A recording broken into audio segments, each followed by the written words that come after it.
Les modalités d'évaluation matérielle ne sont pas arrêtées. Donc là, on va vous montrer les directions du projet qui, bien entendu, sont couplées avec les modalités d'évaluation. Voilà. Le premier point, c'est qu'est-ce que vous pouvez attendre comme objectif, comme production dans le projet. Donc, un premier type de production, ça peut être de l'architecture de solutions sous forme de schéma, de croquis, de blocs, de diagrammes fonctionnels, structurels ou d'algorithmes. Donc, vous voyez que ça s'appelle production. Donc, ça change un peu par rapport à l'idée qu'on pouvait se faire du projet. Deuxième point, ça peut être des justifications scientifiques et technologiques, socio-économiques, validant une solution proposée. Troisièmement, un prototype ou une maquette numérique, matériel, un programme, ça on s'y retrouve davantage. Des documents de formalisation de la solution imaginée et des supports de communication. Donc vous avez, alors maintenant, je pense qu'il va falloir qu'on mette une réflexion. Est-ce que chaque élève devra produire ces 5 types de documents? Est-ce que dans certaines circonstances ça ne s'y prêtera pas? Je crois qu'on peut trouver des thématiques qui à la fois bien entendu proposent des schémas, des croquis et des solutions. L'élève sera amené à se justifier, sa démarche, donc c'est le deuxième point, à réaliser donc soit de façon numérique, soit de façon matérielle, et puis à faire un rapport et à présenter sous forme de soutenance avec des supports de communication. Donc je pense que c'est une cible qui est atteignable. Lorsqu'un projet donne lieu à la matérialisation d'une solution, cela a pour objectif de valider une solution originale sans que la conformité de cette réalisation vis-à-vis des règles de l'art soit évaluée. Donc il est bien clair qu'on n'a pas cet aspect professionnel, on n'a pas cet aspect finalité définitive.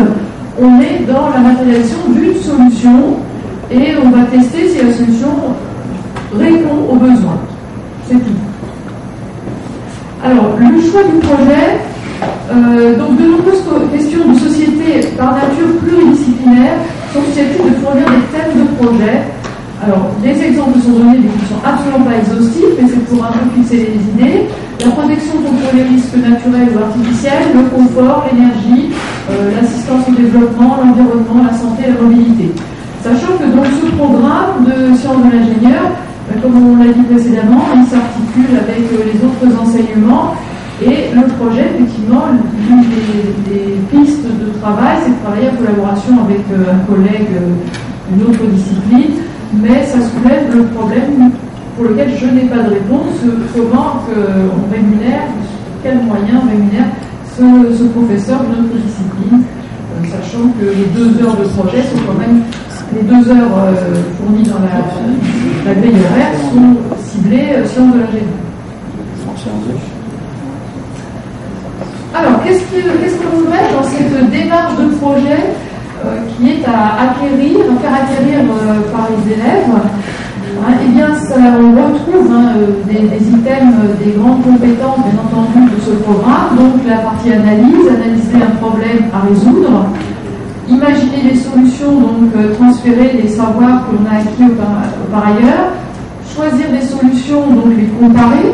Donc, pour les comparer, il faut soit établir un protocole de comparaison si c'est réalisé, soit des modèles, justifier le choix d'un point de vue scientifique, technologique, donc la justification, formaliser la solution, la réaliser, évaluer les performances et communiquer la solution et présenter la démarche suivie. Donc là, on est sur la compétence de communiquer. Donc, cette démarche doit permettre aux élèves de formuler des hypothèses et d'expérimenter sans craindre de se tromper. Donc, il est vraiment affirmé que, pour innover ou pour inventer des solutions, il faut être libre, se sentir libre de créer et de ne pas de se tromper. Parce qu'il y a comme ça qu'on peut créer quelque chose de nouveau, c'est en tâtonnant, en réfléchissant également, c'est pas un tâtonnement aveugle, mais il faut qu'il y ait une part de liberté du moment qu'il y a travail. Pour confronter leurs hypothèses à l'observation du réel et affiner leur analyse, donc on est bien vraiment dans la démarche du scientifique qui fait des hypothèses, qui met élabore un protocole pour tester ses hypothèses, obtient des résultats, analyse les résultats et regarde si ça correspond aux hypothèses. Si ça ne correspond pas, eh bien il cherche sur quel point il y a une erreur. Est-ce que c'est une erreur dans les mesures, parce qu'il y a quelque chose que l'on doit pris en compte, et là l'exemple qu'on vient de voir est très flagrant, soit c'est une erreur dans les hypothèses de départ. Voilà. Donc ça c'est la démarche de l'ingénieur, et puis développer l'esprit critique et le sens d'observation, c'est ce que je viens de dire à l'instant. Voilà, alors le projet est pensé en 4 phases: une phase d'initialisation, une phase de préparation, une phase de réalisation et une phase de conclusion. Avec ces 4 phases étant prévues des évaluations intermédiaires. Donc la phase d'initialisation, c'est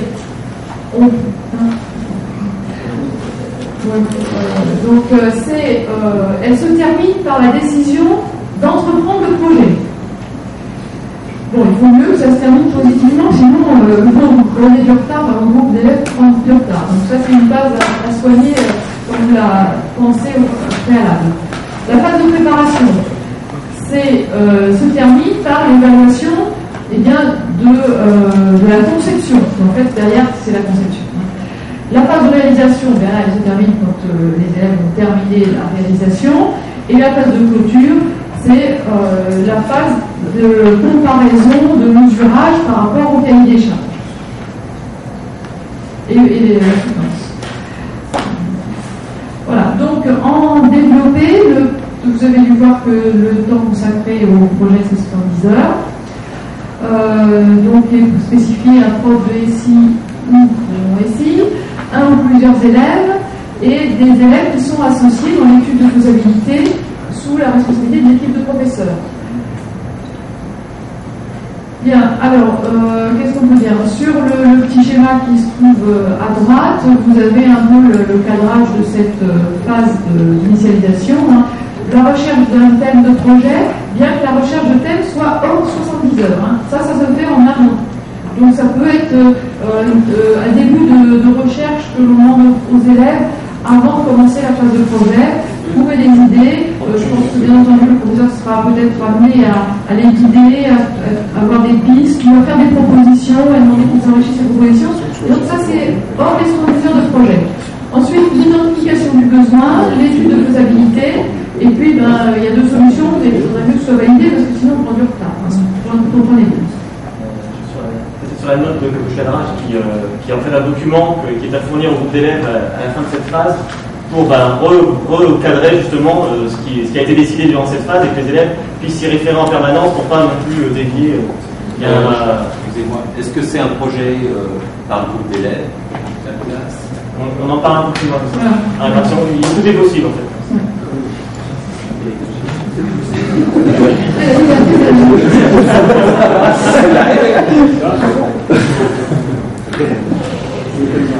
Bien. Alors, la phase de préparation. Il y a l'élaboration du cahier des charges, bien que l'élaboration du cahier des charges ne soit pas de la responsabilité de l'élève, c'est la responsabilité du professeur. Donc ça c'est très important parce que dans l'évaluation, vous n'aurez pas à évaluer la qualité du cahier des charges. Par contre, c'est co-construit avec les élèves de façon à ce qu'ils s'approprient la démarche et aussi les intentions qui sont la signification de ce cahier des charges. Alors par contre, la deuxième partie, conception, calcul, simulation, prototype, ça c'est la mission, la responsabilité des élèves. Donc les élèves élaborent plusieurs solutions possibles et doivent, disons, comparer ces différentes solutions et comparer les avantages et les inconvénients de chacune des solutions. Donc l'équipe de professeurs prépare la phase suivante en s'assurant de disposer des moyens nécessaires pour la réalisation. Bien sûr, là on arrive à une phase plus délicate. Ça peut être aussi un prototype d'une partie d'un système, d'une partie des sous-systèmes. On ne refait pas tout. Oui, voilà, donc pour valider, améliorer une performance d'un système complet, par exemple. Donc les élèves peuvent intégrer à la solution qu'ils proposent des éléments fonctionnels, numériques ou matériels qu'ils n'auront pas à élaborer ou réaliser eux-mêmes. Donc on n'est pas obligé de demander ça peut être de l'association de solutions, donc c'est pas forcément une réalisation à 100% d'une carte, d'un montage, des choses comme ça. Ça peut être de l'association de composants, donc des choix d'association de composants ou de constituants.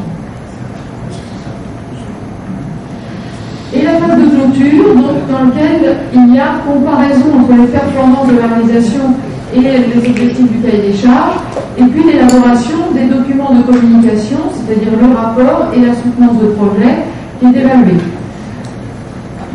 Voilà, qui sont compris dans les 70 heures.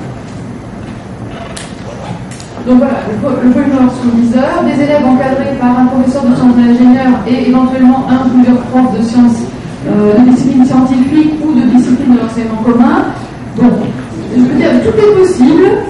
Maintenant, vous ferez ce que vous jugerez possible, aménageable, et puis on démarre. Après, peut-être qu'en face quand on se sera mieux approprié l'ensemble du programme, peut-être que vous trouverez une solution facile ou plus intéressante d'intégrer vraiment plusieurs collègues avec des modalités à inventer. Donc, les groupes sont constitués de 2 à 5 élèves. Vous avez un petit exemple en dessous, c'est-à-dire qu'en fonction de la charge de travail, de la nature du projet, de la nature des élèves aussi, vous avez différents types de solutions.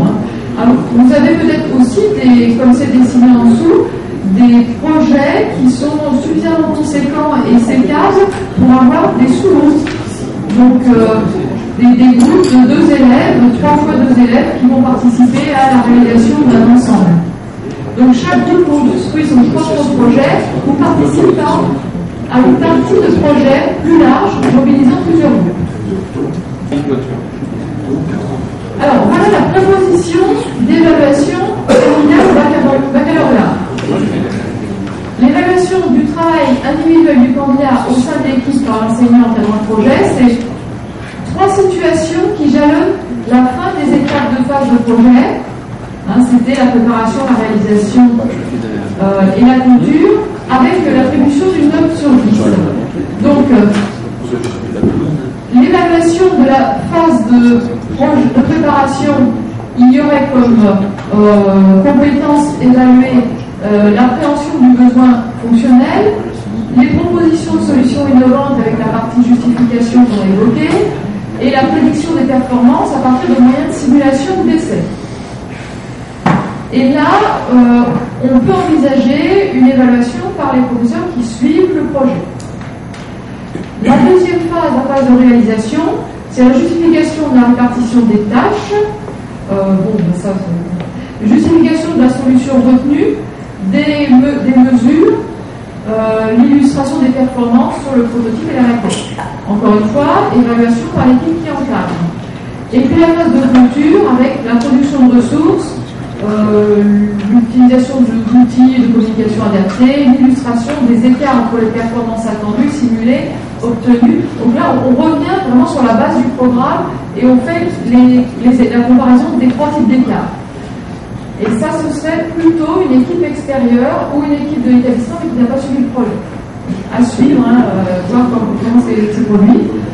Donc l'évaluation individuelle d'un dossier par 2 enseignants de sciences de l'ingénieur, l'évaluation de la soutenance est menée par 2 enseignants de l'ingénieur non impliqués dans ce projet du candidat, s'appuyant sur un document numérique présentant les tâches effectuées par le candidat durant le projet, avec 10 minutes maxi et une note sur 10. Par élève ou par groupe? Par élève. Ce sont bien des soutenances individuelles, c'est-à-dire qu'il va falloir définir des tâches. Il va falloir cadrer les tâches. Mais c'est plus une soutenance de groupe dans le pour l'instant, tel que je l'ai vu, non.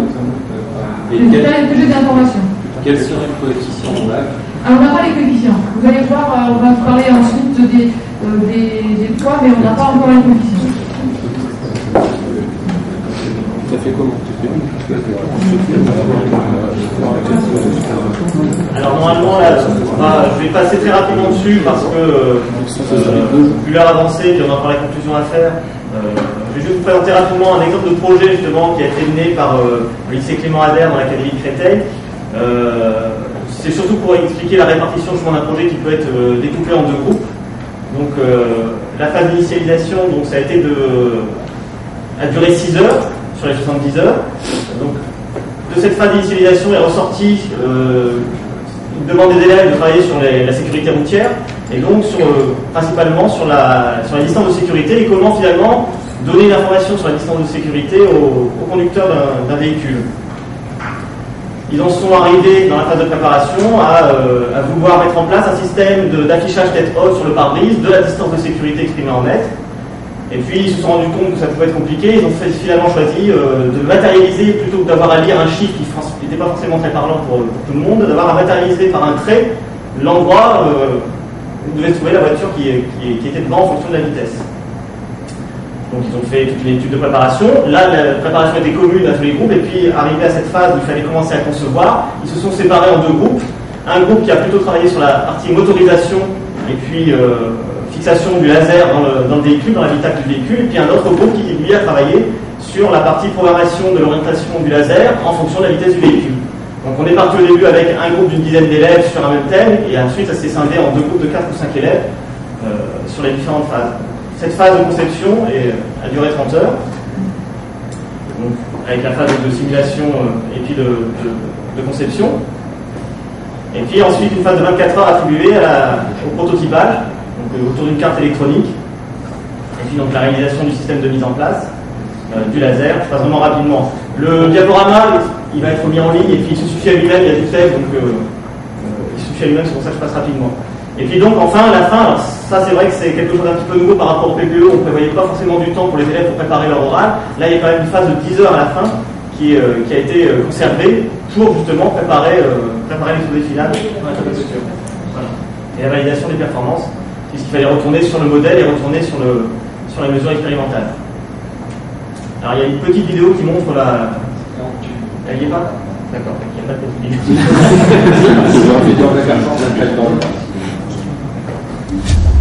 Celui qui est ouvert là.